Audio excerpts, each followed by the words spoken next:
Olá, boa tarde. Você já ouviu falar que houve um grande preparo espiritual para a vinda dos 10 mandamentos? E também para a vinda de Jesus? Nós trouxemos Paulo Oliveira para falar sobre esse maravilhoso assunto.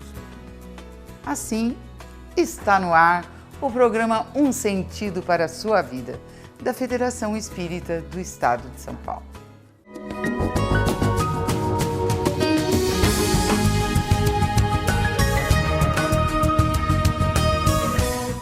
Estamos com Paulo Oliveira, que é administrador de empresas, consultor, ótimo espírita, diretor da revista O Semeador e o Jornal Espírita da Fiesp. Tudo bem, Paulo? Tudo bem, Silvia. Muito obrigado pelo ótimo espírita. É o que nós consideramos mesmo. É o que nós buscamos, né? Sempre no exercício. Realmente. É um grande prazer estar aqui e quero agradecer muito o convite.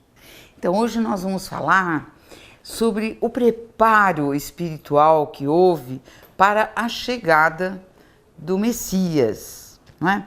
E aí você vai nos explicar todos esses termos, porque os nossos telespectadores fazem muitas perguntas a respeito de Jesus. A primeira, que nós podemos começar por essa: por que Jesus também é chamado de Cristo?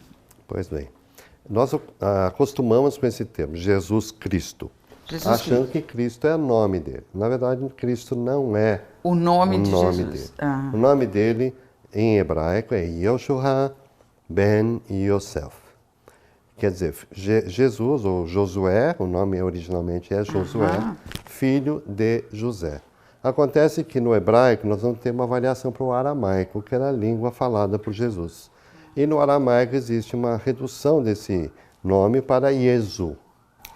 E aí sim fica Yesu ben Yosef.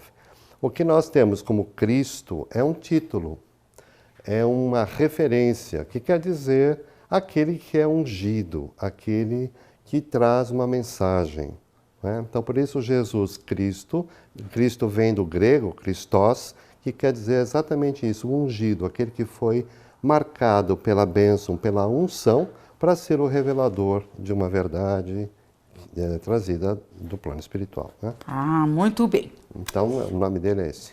Então, agora, uma pergunta importante, antes de você começar realmente a falar sobre o nosso assunto, que é o preparo todo espiritual e social, tudo que houve para a chegada de Jesus. Jesus confirmou ser o Messias tão esperado pelos judeus? Ele confirmou? Sim, várias vezes.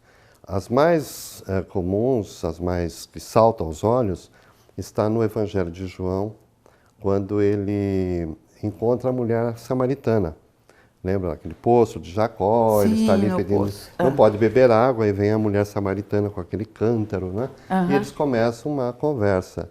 E ela diz a ele: olha, eu sei que é dito que virá um Messias, que será a salvação e tal. E nesse momento ele diz, lá no versículo 26 do capítulo 4, ele vai dizer: eu sou esse de quem falam. E aí ele confirma. Mais à frente, além de outras referências feitas pelos apóstolos e tal, mas mais à frente, o que é mais sintomático é quando ele chega em Nazaré, depois de uma excursão fora da cidade, ele chega num sábado e vai à sinagoga. E aí lhe é dado o livro de Isaías, para que ele leia a profecia sobre ele mesmo, dizendo então que viria esse Messias e tal. E quando ele termina de ler aquela profecia, ele diz: hoje se cumpriu esta profecia. E todos ficaram muito irritados com ele, dizendo: como assim? Você se diz o Filho de Deus, o Divino? E o colocaram para fora da sinagoga e começaram a persegui-lo, né? Então ele mesmo afirmou isso, pelo menos nessas duas situações. Muito bem. Então, nesse instante, vamos começar a recordar como foi o planejamento divino para a vinda de Jesus na Terra. Então, eu gostaria que você falasse desde o começo, por exemplo, começando pela raça adâmica. Porque nós, espíritas, chamamos de raça adâmica, né?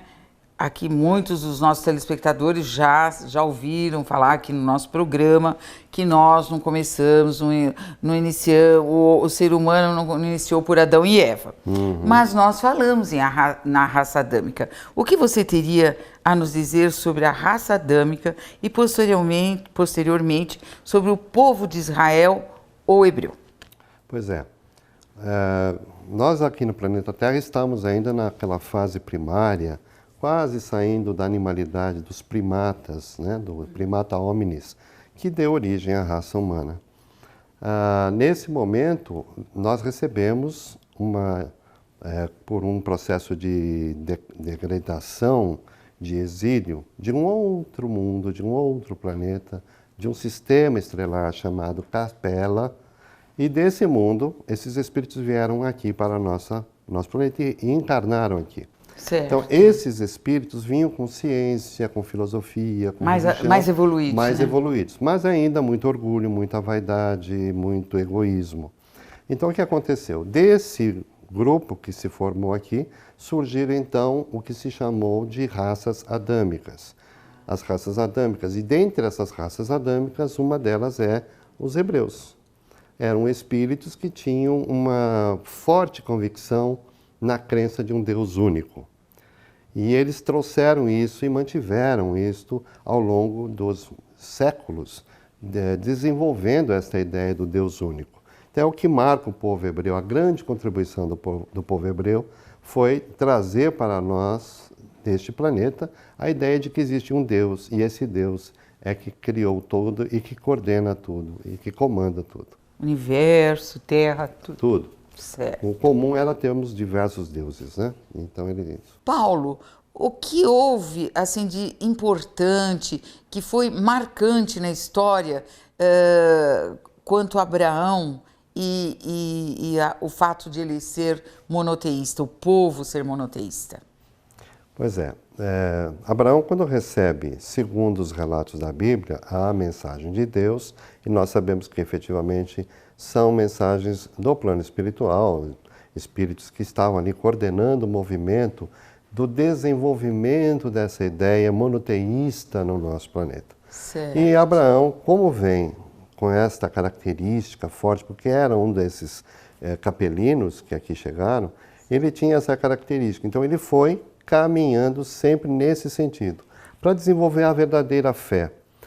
Naquela época era muito comum, era usual fazerem sacrifícios, inclusive sacrifícios humanos. Pois diversas religiões pagãs que sacrificavam pessoas. No momento em que Abraão recebe de Deus, entre aspas, a mensagem, a orientação de que ele deveria sacrificar o próprio filho, ele fica abalado. E esse foi um momento marcante de testemunho da sua fé, que era algo que ele queria mostrar para toda a família, para toda a população que ele ali dirigia. Nós precisamos ter muita fé neste Senhor, nesse Deus. E ele foi cumprir esse mandamento, vamos dizer, essa ordem de Deus. E no momento em que ele vai sacrificar o filho Isaac, nós sabemos que há então intervenção espiritual novamente dizendo que Deus não quer esse sacrifício, que aquilo era apenas um teste para a fé. E isso representa um símbolo para todos nós. Nós, diante das dificuldades da vida, nós testamos a nossa fé. E como é que nós estamos com esta fé fortalecida, com esta fé sendo desenvolvida nesse Deus que é Pai, que é amor, que é misericórdia, não é? Então essa ideia começa a surgir aí, começa a se desenvolver nesse momento. Muito bom, porque nessa época havia muitos sacrifícios, muitos deuses, né? Então já começou esse movimento, vamos assim dizer, de um Deus único e sem sacrifício humano. Isso. Né? Muito bem. E como os deuses eram muitos, nós sabemos, né, em outros povos e tudo mais, inclusive dentro do próprio povo hebreu, né, havia aqueles que ainda nos conformavam, né, de ter um Deus único. Quem deu continuidade a essa tarefa que foi também marcante dentro do povo hebreu? Nós temos que levar em conta a história desse povo, né? Eles são aprisionados no Egito durante mais de 400 anos. Viveram em conjunto com aquelas ideias, com os cultos daquele povo, né? Que acreditava em muitos deuses, porque precisava para aquela manutenção da vida deles. Então precisaria acreditar no Deus da chuva, o Deus da guerra, o Deus que cuidava da morte, da vida. Então isso era muito comum. Então é natural que Era mais material, né? Deus muito a mais religião pagã é para atender o dia a dia. Certo. Nos templos, os sacerdotes, os altos sacerdotes sabiam da existência de um Deus só, mas isso não era divulgado, segundo as revelações do mundo espiritual, né? Acontece que, ao saírem do Egito, com Moisés leva o povo então em direção à terra prometida, eles carregam esses vícios todos, né? Então, mesmo quando Moisés vai receber os 10 mandamentos, que ele vai ao Monte Sinai, se separa e se isola do povo para ali receber então as instruções dos 10 mandamentos, ele, quando retorna, encontra todo mundo adorando um bezerro de ouro, porque eles não aguentavam. A ansiedade humana... Ele ficou tão bravo. Para coisa, muito bravo. Já até que ele quebrou uma das tábuas no bezerro, foi destruído. Por quê? Porque nós precisamos ainda dessa coisa do adorar o material. Então, esta coisa está aí também como um símbolo para nós prestarmos atenção do quanto ainda somos materialistas, quanto ainda precisamos de bezerros de ouro, quanto ainda precisamos adorar coisas exteriores, quando Jesus nos disse que o reino de Deus não vem por aparências exteriores, ela vem do coração, ela vem daquilo que é interno. Então, a continuidade que Moisés vai dar nesse sentido é permanecer na fé em Deus único, cumprindo as leis estabelecidas por esse Deus, que passa a ser então as leis divinas que vão reger os caminhos desse povo todo e que aí está simbolizando toda a humanidade. Israel nessa época é isso. Interessante que a gente nota que sempre há um preparo para um grande acontecimento. Sim. Né? Como o decálogo, os 10 mandamentos. Para chegarmos aos 10 mandamentos, houve todo um preparo do povo, difícil, não é? Difícil. Por isso que o Espiritismo acredita na evolução, não é? Pois é. E aí Moisés, quando recebeu os 10 mandamentos, de fato, o que ele teve que fazer com este povo até que eles assimilassem melhor esses 10 mandamentos? Pois é. E não foi muito rápido, né? Não, não foi. E de que forma ele recebeu também, você poderia dizer? Os 10 mandamentos? Então, ele sobe ao Monte Sinai e há um processo mediúnico, né? Muitas vezes se tem aquelas imagens, inclusive que passam nos filmes, né? Deus mandando raios de luz, e sol, e fogo, trazendo aquelas pedras, né? Com as suas inscrições. Mas, na verdade, se nós lembrarmos o próprio Chico Xavier referindo-se a isto, ele vai dizer, a Bíblia é um livro de pedra do mundo espiritual, trazido pela mediunidade de Moisés. Moisés era um médium potentoso, muito poderoso, com muitas condições. Então ele naturalmente captou essas ideias e transcreveu. Na verdade, um livro psicografado, né, do mundo espiritual. Tal psicografia direta, né? Como nós costumamos dizer, que foi realmente... Algumas pessoas dizem da escrita direta, que foi projetada na pedra, ou conforme Herculano Pires, né, o pesquisador famoso, que se refere ao fenômeno como uma psicografia mesmo. Então, ali, naquele exato momento, ele canaliza uma mensagem e essa mensagem é registrada. E esse é o grande ponto importante. Esse né? é o mais importante, Esse claro. é o mais importante. Então, esses 10 mandamentos são entregues ao povo e ele passa a ser o líder dessa raça, desse povo, que leva, então, o trabalho de manter, de cultuar. E ele vai criar outras leis, ele vai criar uma série de outras medidas para manter este povo, que era um povo rude, era um povo de pastores, era um povo de recém-saída da escravidão, quer dizer, não eram pessoas ilustradas. Então ele precisava trabalhar com o material que ele tinha. Por isso, aquelas leis às vezes muito duras, do olho por olho, dente por dente, né? Que mas era necessária naquela época, né? Porque a grande mensagem dos 10 mandamentos é a justiça. A missão dos 10 mandamentos é trazer a justiça. O Evangelho, a grande missão é trazer o amor. Certo, mas E então mais pra vamos frente- no passo a passo. O povo era rústico, ainda rude, né? Muito.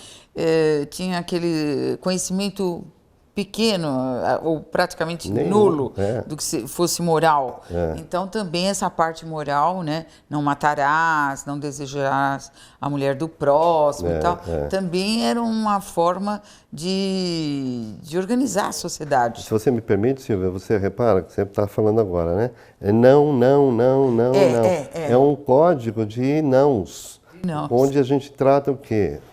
Quando a gente fala para criança, quando a gente fala... Não pode. Não pode, né? Nós estamos na infância ainda da humanidade. Então, esses 10 mandamentos nos trazem a direção daquilo que não podemos fazer, porque isso não está de acordo com esta lei divina. Hoje, mais esclarecidos, nós sabemos que o que devemos fazer quando Jesus nos traz o amar ao próximo como a si mesmo. Aí ele não é um não, aí é uma afirmação. Da mesma forma que foi difícil, né, aceitar na época do Abrão que não se fizesse mais sacrifícios humanos e nem de animais, né, depois, acho que deve ter sido bem difícil para Moisés, não é? Tanto que ele teve que fazer aqueles 40 anos no deserto. Eles ficaram... porque, na verdade, a dificuldade de aceitar a nova ideia, toda ideia nova, ela precisa ser deglutida. E ele não poderia chegar... Mas de repente, né? Então, ele chegar na Terra Nova. Não adianta você estar numa Terra Nova com um sentimento antigo, né? Então, para chegar nessa Terra Prometida, eles precisaram ter o quê? Repassar, rever, incutir esse ensinamento dentro de si mesmo, para fortalecer o início desse, que vai mais tarde ser o judaísmo, né, como uma religião. Marca um povo com força, com determinação, com direção. Isso vem da atuação direta de Moisés, na sua estruturação básica. Então esse decálogo, os 10 mandamentos, para nós espíritas, pode ser considerada a primeira revelação divina? Sem dúvida, sem dúvida. E a segunda, na sequência, vem praticamente quase 2000 anos depois, quando chega Jesus, trazendo então o evangelho de amor que eu estava mencionando. Certo. Então, agora, como houve esse preparo entre Abrão e Moisés, nós sabemos também que houve um preparo enorme entre Moisés, que foi a primeira revelação, e a segunda revelação, Jesus. Né? Então, agora nós gostaríamos de saber, porque muitos até assistiram os filmes, né, que estão aí nos cinemas, e só os judeus esperavam o Messias? Não, não. Alguns povos, a maioria dos povos, nas suas tradições, nos seus livros religiosos, naquilo que eles tinham como mais prezavam, né, como sendo os seus principais fontes de informação, eles tinham lá, inclusive, a ideia da vinda deste Messias, da vinda deste ser especial, inclusive no próprio zoroastrismo, que era uma religião da Pérsia. Lá tinha, inclusive, a mesma coisa. Nascerá de uma virgem um ser que trará nova mensagem. Então, essa ideia estava registrada em diversos momentos. Vários na médiums, Índia, no na caso, China. né?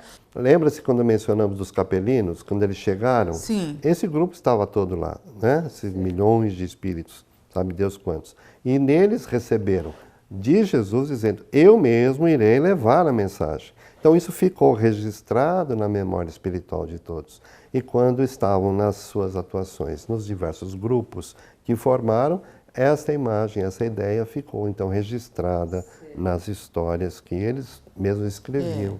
Né? Várias passagens da Bíblia, né, mostram que os profetas, chamados profetas, até você poderia nos elucidar sobre o profeta.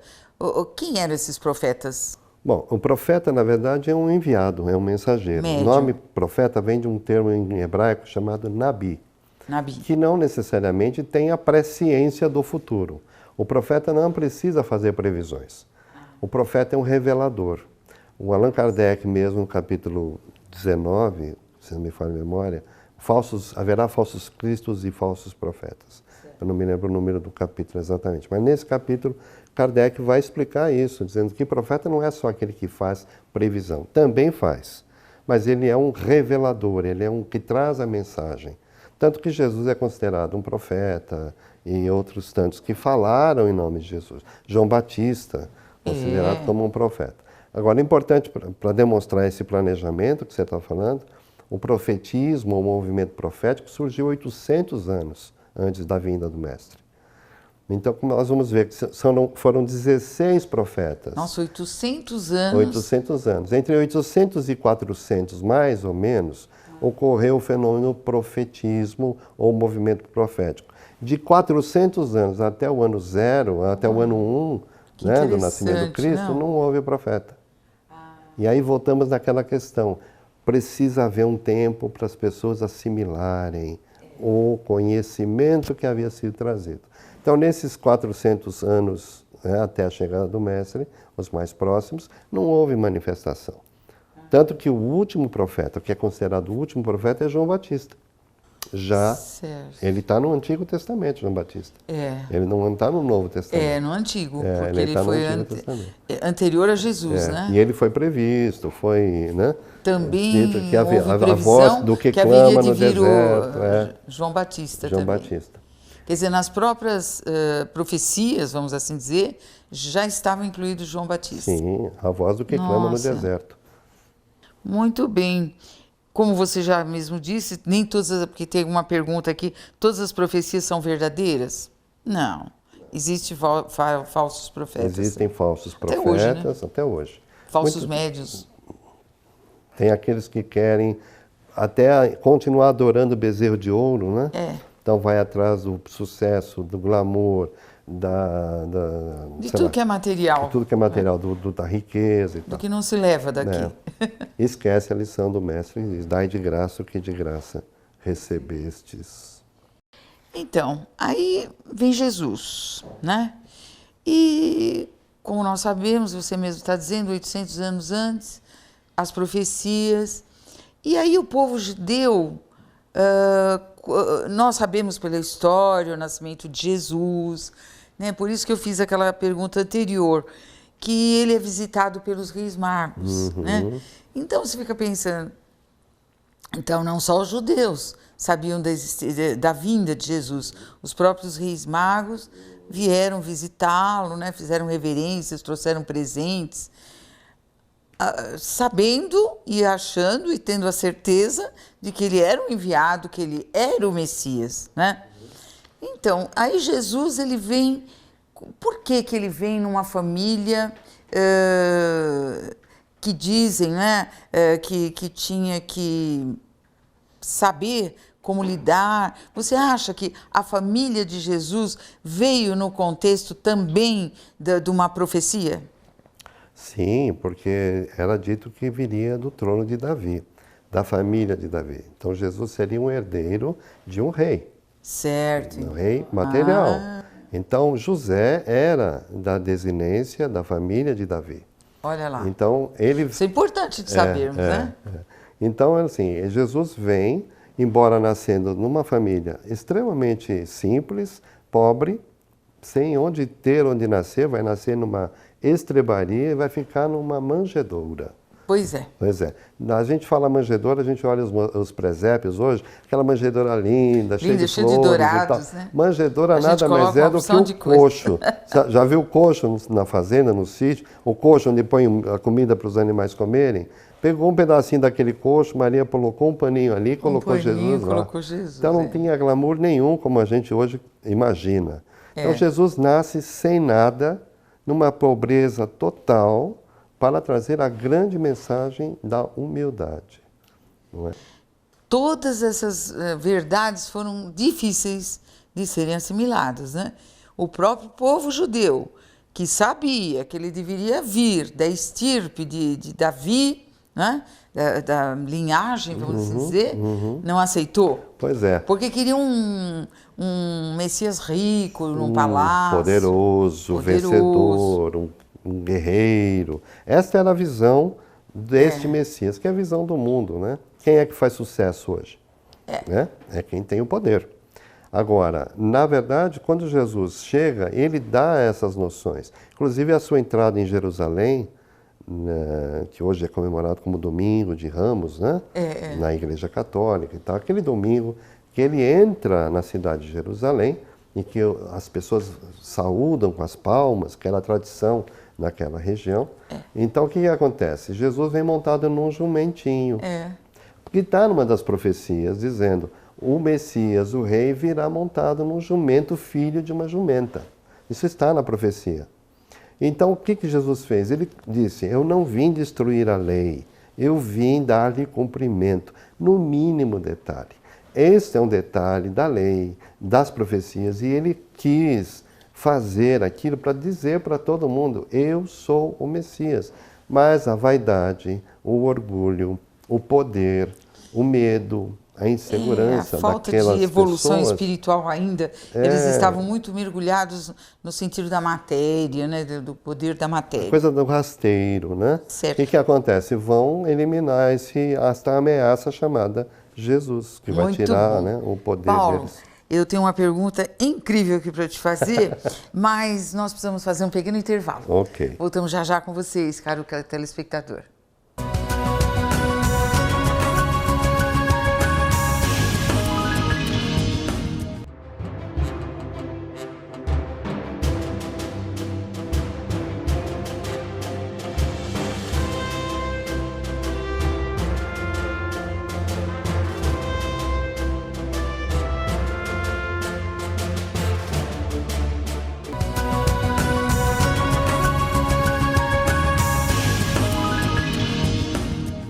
Voltamos com o programa Um Sentido para a Sua Vida, hoje com Paulo Oliveira, falando sobre toda essa programação feita por Jesus para as revelações divinas, não é verdade?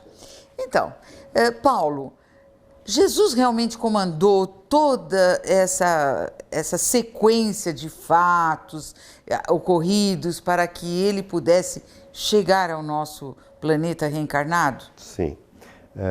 Quando nós sabemos, por revelação inclusive, né, Jesus é o nosso governador planetário.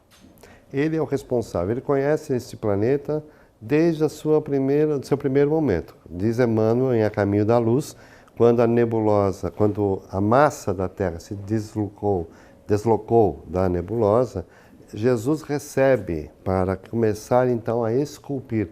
O Emmanuel até é bastante poético, né? Esculpir o nosso planeta. Então é justo, é natural entender que Jesus conhece esse planeta e nos conhece desde então, né? São 4 bilhões de anos que o nosso planeta foi formado, né? Então vem nesse processo, Jesus vem coordenando. Nós vamos, obviamente, nos basear nas revelações espíritas, né? Nós vamos pegar mensagens como de Emmanuel, através do Chico Xavier, que são fontes seguras, são fontes bastante respeitáveis. E Emmanuel vai dizer no livro O Consolador, né, em que o processo de interferência, por exemplo, na revelação dos 10 mandamentos, foram emissários de Jesus que levaram os 10 mandamentos para Moisés. E, naturalmente, a tradição bíblica diz, é Deus. Mas nós entendemos Deus, dentro do Espiritismo, como sendo algo que sequer sabemos claramente, não temos base para compreender Deus. Então, imaginar que Deus iria pessoalmente, primeiro que não é uma pessoa, né? Trazer essa informação é um pouco fora dos padrões doutrinários. Então, o que acontece? Jesus, com a sua equipe, né, enorme, milhares, milhões de espíritos angélicos que cuidam... Já de outros planetas, desenvolvidos em outros planetas. E lembrando que Jesus é o Cristo da Terra. Nós vamos olhar o sistema solar, nós temos Cristos em cada um dos planetas, há o Cristo do sistema solar. É uma comunidade angélica, né, que se organizou para a vinda do Mestre. Então, tudo isso dentro daquela linha do planejamento, porque no plano espiritual, Jesus, não existe acaso e não existe a coisa improvisada. Tudo é planejado, tudo é organizado. Por quê? Precisamos de tempo para deglutir as informações. Então, a sequência natural, primeiro os decálogos, 10 mandamentos, é a base da lei. É o que se chama de alicerce desta lei. O edifício vem com Jesus na segunda revelação. O edifício. O edifício é a construção, onde nós temos ali toda a lei e os profetas, não é? Como disse ele mesmo. Está resumido no amar ao próximo como a si mesmo, amar a Deus sobre todas as coisas e ao próximo como a si mesmo. Isso resume o Evangelho. Resume então, o Evangelho. A diferença entre essas duas, como nós havíamos mencionado, a primeira é a alicerce, é a base, é a justiça. Vamos formar, vamos organizar, vamos conduzir. Moisés, missionário para levar o povo para um objetivo principal, que é a crença no Deus único, a fé nesse Deus único, a persistência neste caminho. Certo. E ao longo, veja, entre Moisés e Jesus são mais quase 2000 anos. Então nós tivemos um tempo muito, até bastante razoável, para assimilar tudo isto. Agora, de Jesus até a terceira revelação, que nós temos como o Consolador, o Espiritismo, são quase 2000 anos, século XIX, quando surge o Espiritismo, não é? Então nós vamos perceber que essa evolução é cíclica, ela acontece de 2000 em 2000 anos, né? De Abraão para Moisés, 2000 anos. Quase 2000 anos. Pois Moisés para Jesus, mais 2. Quase 2. E aí Jesus, agora ainda estamos em Jesus, não é? Ele influenciou nossas vidas, né? Influencia até hoje. Tremendamente. De que maneira e por quê? O que ele trouxe de renovação de valores?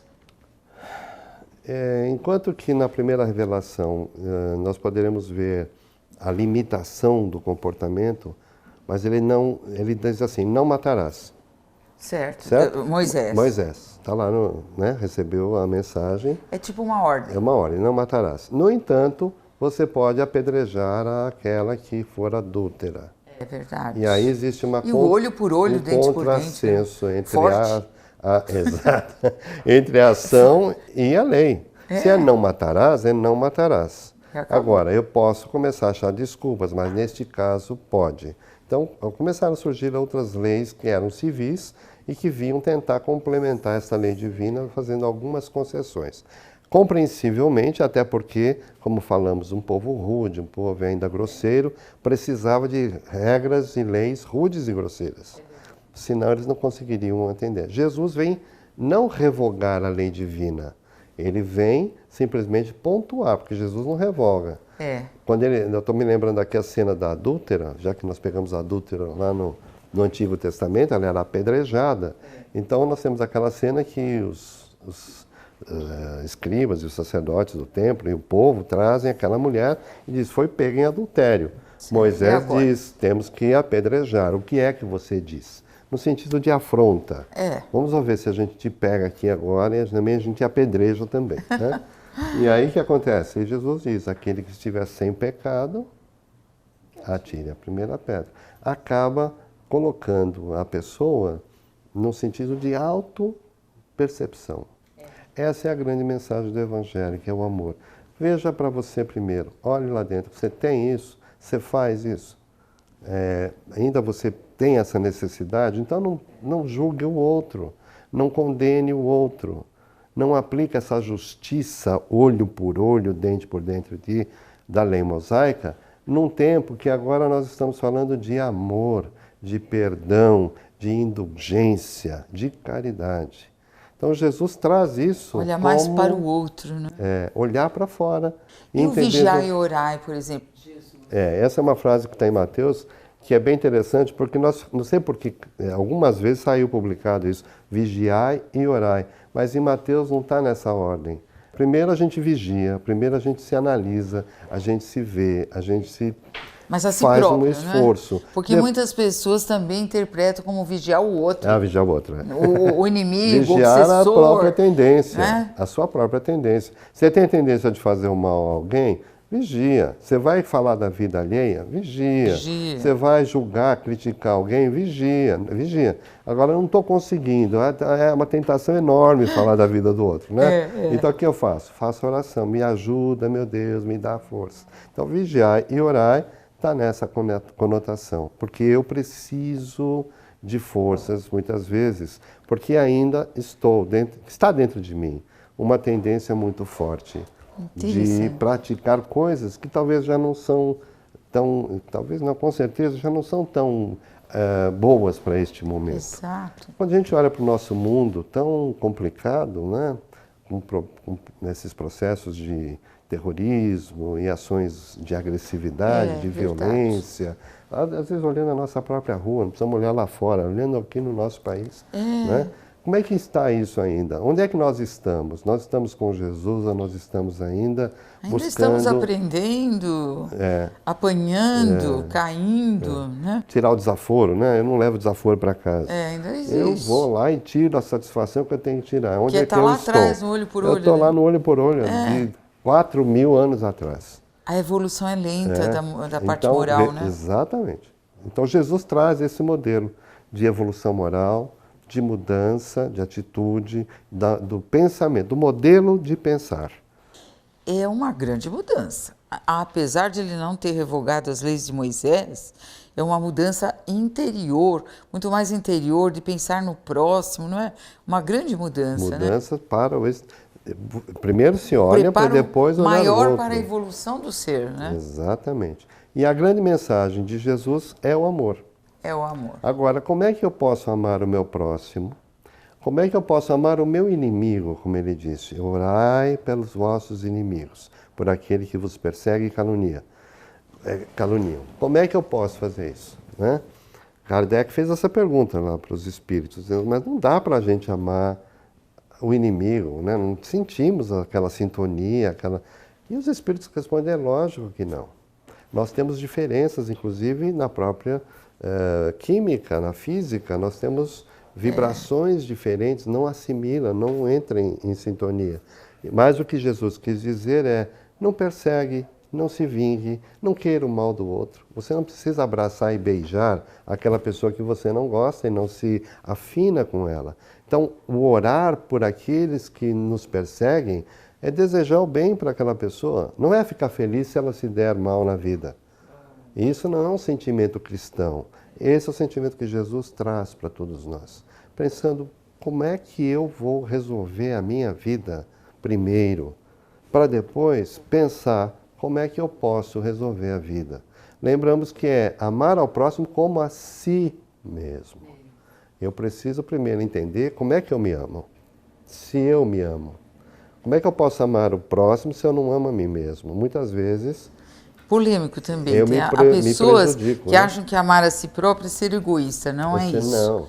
É uma má interpretação do ensinamento. Então eu acabo centralizando tudo para mim porque eu me amo, então deixa o resto. Não, amar a si mesmo é conhecer-se. O que você faz com você mesmo? Como é que você trata o seu corpo? Você ingere coisas que prejudicam o seu corpo? E você diz que se ama? Você desequilibra emocionalmente, de alguma forma, pela ira, pelo rancor, pela raiva. E isso vai gerar em você, hoje já provado pelas neurociências, gera aí químicas no cérebro, no próprio organismo, que são prejudiciais. E isso é amar a si mesmo. Então, essas pessoas que utilizam drogas, de alguma forma, não estão pensando nem nelas próprias. Inclusive, são elementos químicos que às vezes são autorizados. Medicamentos, as pessoas fazem automedicação. Então, vou tomar um remedinho para dormir. O que eu estou fazendo? E drogas lícitas, como o álcool também, não é? Que são considerados lícitos e têm prejuízo terrível, né? Então, tudo isso está dentro do conceito de amar a si mesmo. Então, se eu sei cuidar de mim mesmo, sei cuidar do meu corpo, eu sei o que é bom para mim, da minha paz, da minha harmonia, eu posso estender isso para aquele que chega perto de mim e que eventualmente não me quer bem. Isso é a mensagem do Evangelho, né?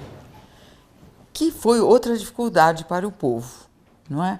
Tanto que Jesus já não aceitaram Jesus, né? O povo judeu não aceitou Jesus. Porque não podia. O status quo lá estabelecido, quer dizer, o padrão estabelecido era o Messias é aquele cara que vai chegar com a arma na mão e vai derrotar os romanos, vai libertar todo mundo e vai elevar Israel a uma nação superior a todas as outras. Isso é filho do orgulho. É. Como eles foram muito tempo escravizados, né? Andaram por várias cidades, por várias regiões, aliás, né? A Síria, Macedônia e tal. Então, acho que eles tinham essa concepção, que eles seriam um reino celestial. Pois é. Com a vinda de Jesus. Agora né? é interessante, quando a gente olha, Silvia, eles tiveram vários períodos de escravização. É muito. Não foi só no Egito, eles foram para a Babilônia, eles ficaram lá Nossa. cerca de 200, 300 anos como várias regiões, né? A escravos da Síria, Babilônia. Macedônia. Naquela região toda da Mesopotâmia. A Síria, ali, né? Babilônia, Pérsia, Macedônia. Então, tudo isso são reinos, são grupos, são raças, são regiões que acabam se desenvolvendo. A Babilônia, né, que é onde fica, por exemplo, o profeta Daniel, estava nessa região, nesse momento, como escravo na Babilônia. E ali, né, todos nós lembramos do Daniel, que é aquele que é atirado à cova dos leões, né? E os leões não o devoram. Então o rei acaba encontrando nele um elemento realmente inspirado por Deus, né? Isso antes de Jesus, né? Isso bem antes de Bem Jesus. antes de Jesus. Bem antes de Jesus. Então nós começamos a perceber nesse migrar um processo. Há um processo de escravização e um momento de elevação, depois um momento de escravização de novo, e elevação. Então, isso nos lembra muito o que Jesus nos ensina, né? Aquele que se elevar será rebaixado. E isto faz parte da lei que Jesus traz para a nossa modificação. Quando eu quero ser mais, quando eu me acho melhor, eu costumo brincar, às vezes, eu dou aula à noite, né, nos cursos de MBA, e eu digo para as pessoas, às vezes as pessoas acham que elas são feitas de uma argila especial, porque estão melhores que os outros, né? Porque se sentem melhores que os outros. Não necessariamente. Aquele que é mais simples, aquele que não está tão em evidência, pode ser o mais rico em ideias, o mais criativo. Então nós vamos muito pelas aparências exteriores. E Jesus volta a dizer, ele diz, meu reino não vem com aparências exteriores. Meu reino vem por aquilo que está dentro, porque o reino está dentro de cada um de nós. E é uma construção de cada um. Não é? Responsabilidade de cada um. Exatamente. Nossa. Agora, quando chegou Jesus, né, quando ele veio nesse meio, até quando ele nos deixou através da crucificação, o povo era dominado pelos romanos. Sim. Né? A Roma mandava, né, em tudo. Mas também tem uma influência da cultura grega, tanto que você diz que Cristo, né, você disse anteriormente, o que você podia nos explicar sobre os romanos, à época de Jesus? O comportamento deles, como que eles agiam em relação a Jesus? Então, os romanos surgem, né, 750 anos antes de Cristo e se constituem como um poderio ao longo desse período. Quando surge, então, a vinda do Mestre, eles estão dominando o mundo inteiro, conhecido né, pela guerra. A grande missão de Roma era unificar, né, e eles entenderam isso como domínio. Na verdade, Roma não cumpriu a sua missão. Né? Então, naturalmente, como todos os países têm missões, Roma naquela época não cumpriu. Então, o que acontece? Ela vem pressionando, cobrando, ela vem impondo pela violência, pelo domínio. Então, Jesus chega nesse momento. Por que Jesus encarna nesse momento? Então, o que marcou isso? Isso é importante. Né? Emmanuel vai nos dizer no livro A Caminho da Luz que não se podia perder este momento psicológico para a vinda do Mestre, porque já estava programado. Quais foram os grandes 3 pilares que definiram a vinda do Mestre, que marcaram a raça humana está em condições de receber Jesus? Foi a criação da filosofia grega, do direito romano e do monoteísmo hebreu. Então, a junção dessas 3 coisas disseram, né? Olha, agora é um momento psicológico para a vinda do Mestre. É possível vir. Então, Jesus vem não em Roma. Ele poderia encarnar em Roma. Porque ele teria o poder na mão, mas ele quis dizer, eu não venho para o mundo, eu vim vencer o mundo. Então o que ele vai fazer? Ele vai lá na Judéia, lá na cidadezinha de Belém, bem simplesinho, né? Para quê? Para demonstrar que a simplicidade, a humildade é poderosa, que ela pode modificar o mundo. E ele modificou. Porque a mensagem é universal, né? Através das suas palavras, dos seus ensinamentos. Maravilha. Então esse mestre de luz, com toda a sua presciência, com toda a sua possibilidade espiritual, que nós, de novo, eu volto a dizer, não temos condições de avaliar, ele não consegue fazer uma análise de Jesus, mas conseguimos ver a reação que ele provoca. Não é? Quando se lê o Evangelho, o Novo Testamento, e faz a citação de um versículo, quando se lê aquilo com intenção, parece que as palavras têm ali uma vibração que chega ao coração. Eu não preciso aprofundar muito, porque é muito simples. Quando Jesus compara a fé a um grão de mostarda, a gente olha para aquilo e diz, é poético, é lindo e é verdadeiro. E se a gente olhar o grão de mostarda, ele é tão pequenininho, o que ele quer dizer? Que a nossa fé é tão pequena, menor que o grão de mostarda. Então o Evangelho todo ele tem essa simbologia que traz para o nosso coração o desejo da modificação. Vamos conseguir fazer? Vamos conseguir fazer, porque é um processo, como nós falamos agora há pouco. Leva muito tempo para assimilar uma ideia nova. Que tempo, hein? Um tempão. Exatamente. E nós vimos que Jesus, né, antes de partir, ele profetizou tudo aquilo também no último sermão do cenáculo, né? Uhum. E esse último sermão do cenáculo dele, que foi aquele sermão chamado de Santa Ceia por todos, né, muito conhecido como Santa Ceia, ele promete que haveria de vir o Consolador, que nós sabemos que é o Espiritismo, né? Então, ele já prometeu.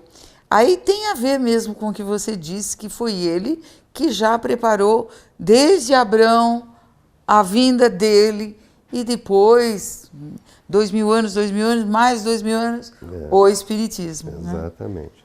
Né? Porque ele entendeu que com tudo a profundidade dos ensinamentos dele seria difícil de colocar em prática, né? Aquele povo ainda, naquela época. E a vinda, essa passagem é muito interessante porque ele diz, se guardares os mandamentos, me amares, orarei ao Pai e Ele enviará outro Consolador. Ou seja, Jesus é o Consolador e virá um outro Consolador. Esse outro Consolador virá no momento para dizer o quê? Para esclarecer as coisas, vos revelará a verdade e a verdade vos libertará. Por isso é que o terceiro pilar, a terceira revelação, que é o Espiritismo, a grande missão dele é a verdade. Ele não está fora do cristianismo. Ele não está distante de Jesus, ele está simplesmente porque Jesus disse, ele vos revelará, vai corrigir, vai consertar os desvios que serão feitos ao longo do tempo. Por isso vem a doutrina espírita nesse papel, como o grande consolador que traz a verdade das mensagens que Jesus deixou cifradas. Ele também disse, eu não posso ensinar tudo, nem tudo eu podia ensinar.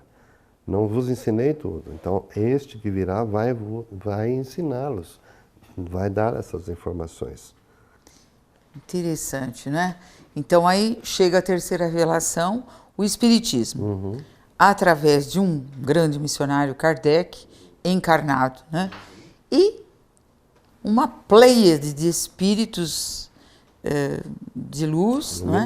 Para responder aquelas perguntas, né, que foram feitas e que nós sabemos, assim, como nós já estamos com o tempo esgotado, né, mas nós vamos já te convidar desde já para você vir depois falar sobre também o preparo do Espiritismo, que também houve o preparo nesses 2000 anos, né, e mais próximo do acontecido, um preparo maior, que a gente sabe, mas isso depois você já fica convidado para vir falar, porque hoje não vai dar tempo.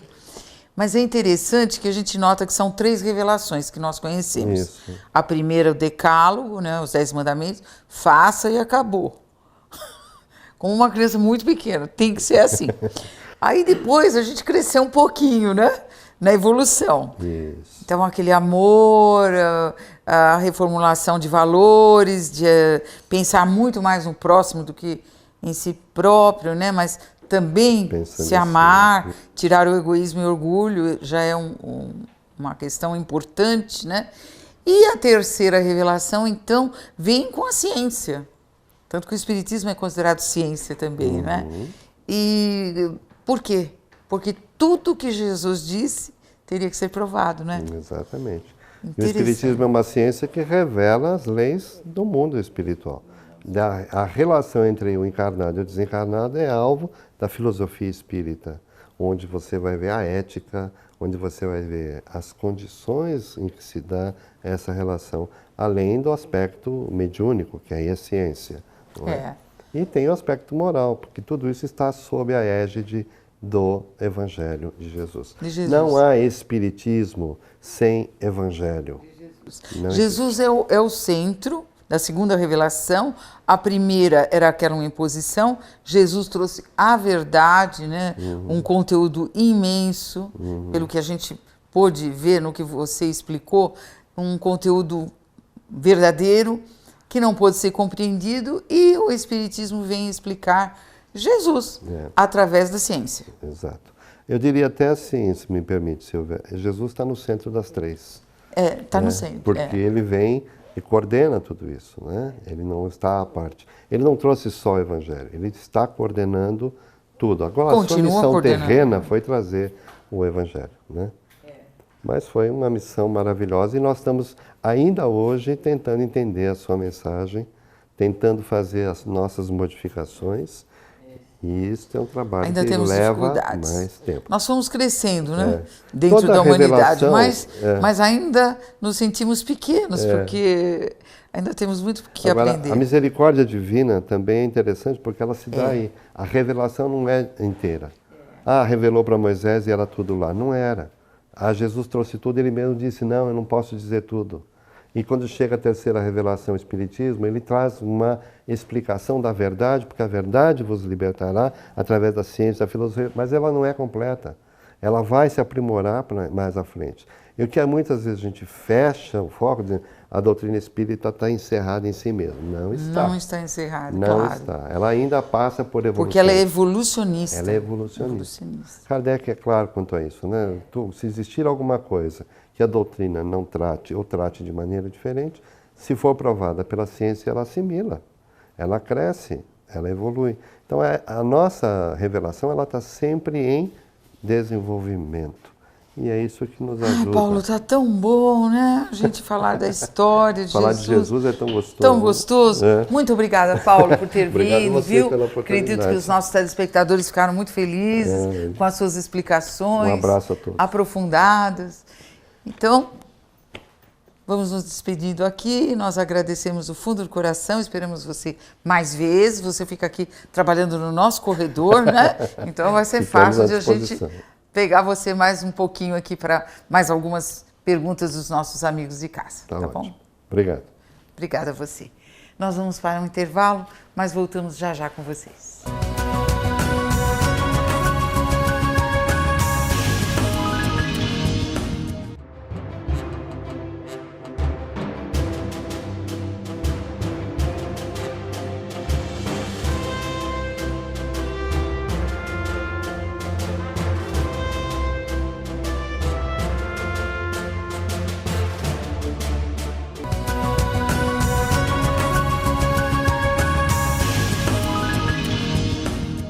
Nesse instante, vamos fazer a leitura de um trecho psicografado por Chico Xavier e ditado pelo Espírito de Emmanuel. Vinda do Reino. Os agrupamentos religiosos no mundo permanecem, quando sempre preocupados pelas conversões alheias. Os crentes mais entusiastas anseiam por transformar as concepções dos amigos. Em vista disso, em toda parte, somos defrontados por irmãos aflitos pela dilatação do proselitismo em seus círculos de estudo. Semelhante atividade nem sempre é útil, porquanto, em muitas ocasiões, pode perturbar elevados projetos em realização. Afirma Jesus que o reino de Deus não vem com aparência exterior. É sempre ruinosa a preocupação por demonstrar pompas e números vaidosamente nos grupos da fé. Expressões transitórias de poder humano não atestam o reino de Deus. A realização divina começará do íntimo das criaturas, constituindo gloriosa luz do templo interno. Não surge a comum apreciação, porque a maioria dos homens transitam semicegos por intermédio do túnel da carne, sepultando os erros do passado culposo. A carne é digna e venerável, pois é vaso de purificação, recebendo-nos para o resgate precioso.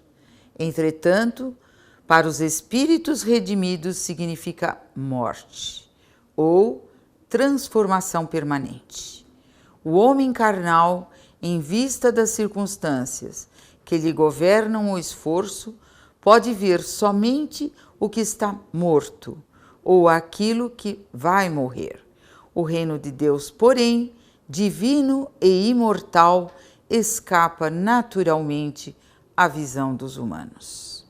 Vamos encerrando o programa Um Sentido para a Sua Vida, felizes por sua audiência. Voltaremos na próxima sexta-feira, aqui na TV Aberta, às 12 horas. Até lá!